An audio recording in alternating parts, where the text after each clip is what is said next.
Salut tout le monde, bienvenue à la vie d'un lutteur. Merci des abonnements incroyables, ça s'abonne en grand nombre, la communauté n'arrête pas de s'agrandir, les questions pertinentes, euh, ça me touche beaucoup, beaucoup de partage aussi du vidéo.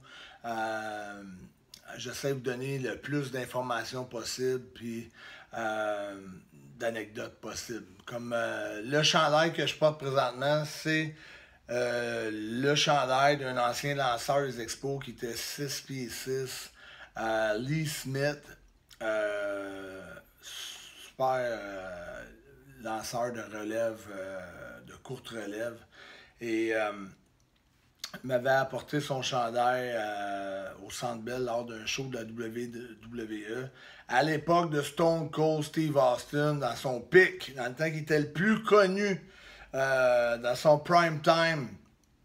Et il y avait 4 joueurs des Expos de Montréal qui donnaient 4 gilets à 4 lutteurs différents. Et je peux juste vous affirmer que les joueurs des Expos de Montréal, ils étaient comme des enfants à l'idée de rencontrer Stone Cold Steve Austin.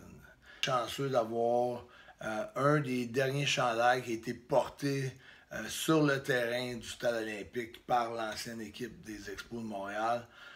Donc, je vous dirais que ce gilet-là vaut beaucoup de dollars.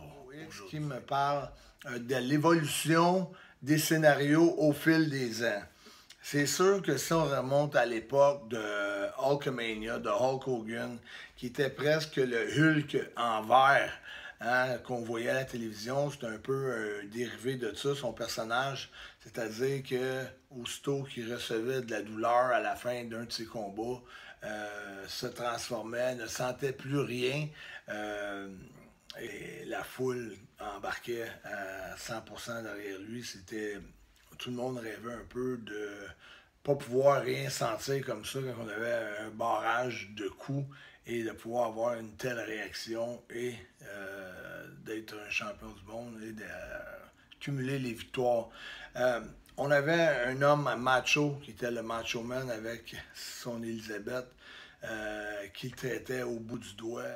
Après ça, on a Big Bossman, un gardien de prison, Nails, le prisonnier, Papa Shango qui fait de la magie, Ultimate Warrior qui lui a des pouvoirs des dieux. Donc, quand on a une pléiade de personnages comme ça, les storylines, les scénarios, c'est facile de faire deux personnages qui sont aux antipodes un de l'autre, de se détester. Aujourd'hui, à cause de l'avenue de la UFC, dans le domaine des sports de combat, à grande échelle, puis avec de fortes cotes d'écoute, veut pas, ça a influencé la tendance de la lutte. La lutte est en train de changer.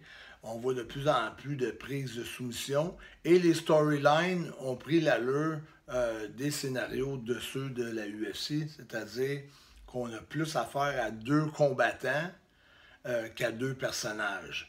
Donc, ça a une influence incroyable sur le déroulement des scénarios. Et tout va plus vite. Les combats vont plus vite. Le développement de la storyline va de plus en plus vite. Et on ne peut pas dire si c'est moins bon ou plus bon. C'est juste différent. Et je vais même me lancer prochainement dans l'évolution de la psychologie de la lutte, qui fera partie d'un de mes prochains vidéos.